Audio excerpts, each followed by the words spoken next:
Simple al ve kes, rap bu nefesim. Dene bir sonda ses, şamatayı kessin. Norm Ender yes, bu da ilk albüm. Geldim 2010, sessiz diye son. 300-500 kroyu delirtir. Baksana bu ritim ölüyü diriltir. Avrupa'dan ithal her şey hadise. İste gülüm burada bol Beyoncé. Bebekte 3-5 turunda şeytan diyor bitir rap yap, yaza denk gelsin. Zor değil kolay, peşimde koş, arkanda rap yapar da bir gaza gelsin. Ben dedi ki sen de döktür iyice, hesapta bizden bu çok zekice. Pompala DJ hepsi kıvıtsın, sonra gelip adisyonda sırıtsın. Düttürü dünya kimine bir cinnet, geçirtir ki sorma dertle millet. Ve bize yüklenin dolar azdıkça, ben de azıyorum ama yazdıkça. Çek bir nefes hadi boşta bir kes, İşte bu ortam sizi beşe katlar. Boşta bir ses hadi boş lafı kes yo, dikkat et bu rap içinde patlar. Çek bir nefes hadi boşta bir kes, İşte bu ortam sizi beşe katlar. Boşta bir ses hadi boş lafı kes yo, dikkat et bu rap içinde patlar. Söz güzelim sana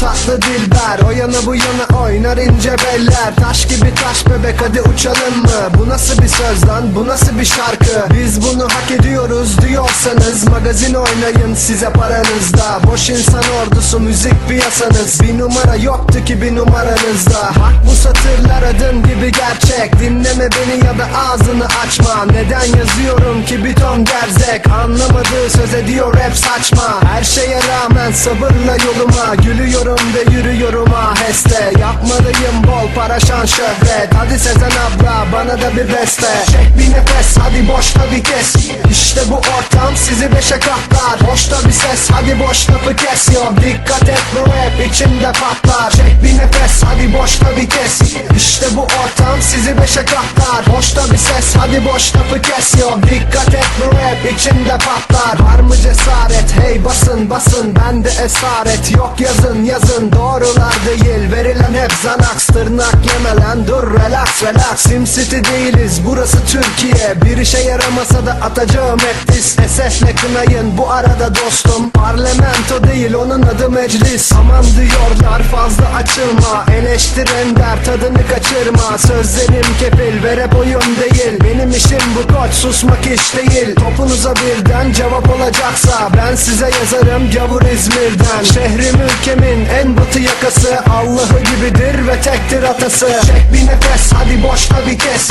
İşte bu ortam sizi beşe katlar. Boşta bir ses hadi boş lafı kes yo, dikkat et bu rap içinde patlar. Çek bir nefes hadi boşta bir kes, İşte bu ortam sizi beşe katlar. Boşta bir ses hadi boş lafı kes yo, dikkat et bu rap içinde patlar.